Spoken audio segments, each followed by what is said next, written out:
আমি তোমাদের চিকি গো। তোমরা কেমন আছো?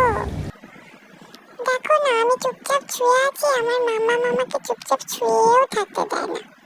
শুধু বলছে চল চল, এখানে আর কতক্ষণ শুয়ে থাকবি, উঠে পড়, বাইরে বৃষ্টি হতে। আমার আর ভাল লাগে না, একটু শুয়ে আছি, শান্তিতে একটু ছুটেও দেবে না। আবার শীত করছে বলে আমাকে গেঞ্জিটা পরিয়ে দিয়েছে। আবার দেখো, আমার সাথে এসে বসে বসে গল্প করছে কাজ বাদ দিয়ে। আমাকে বকা দেবে, আবার আমি চুপ করে শুয়ে থাকলেও নিয়ে যাবে। উফ, আমি আর পারি না, কি করি বলো তো। আবার আমাকে আদর করছে, একটু আগে আমাকে খুব বকা দিয়েছে, তাই আমি রাগ করে শুয়েছিলাম। এখন আবার আমাকে আদর করছে, আমাকে বলছে চল গুঞ্জু বাবা চল, আর তোকে বকবো না। আমিও রাগ দেখাচ্ছিলাম, বলছিলাম আমি যাবো না, তুমি আমাকে নিয়ে যাচ্ছ, আমি তোমার সাথে যাবো না। আবার আমার ভিডিও করছে।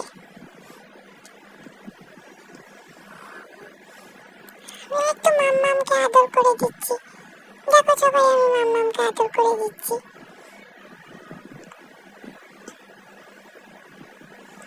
মাম্মাম আর আমি একভাবে তাকিয়ে আছি ক্যামেরার দিকে, যাতে ভিডিওটা ভালো ওঠে। আর মাম্মাম আমাকে শুধু বকা দিচ্ছে।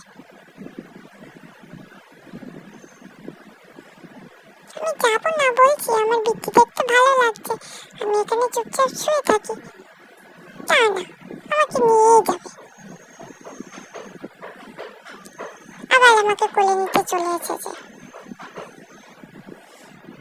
দেখছো তো, জোর করে আমাকে টানছে, আবার কোলে তুলে নিচ্ছে। এবার আমি ডাক করেছিলাম বলে আমাকে আদর করছে। দেখো দেখো কি অবস্থা।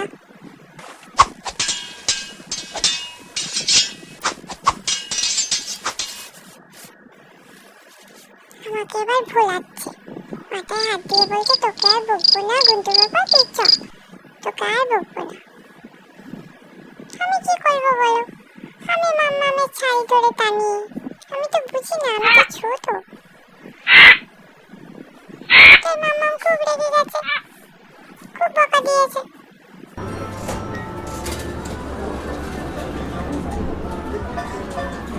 দেখো আবার নিজেই হাসছে, আমার অবস্থাটা খুব হাসছে, খুব হাসি হচ্ছে, তাই না মাম্মাম?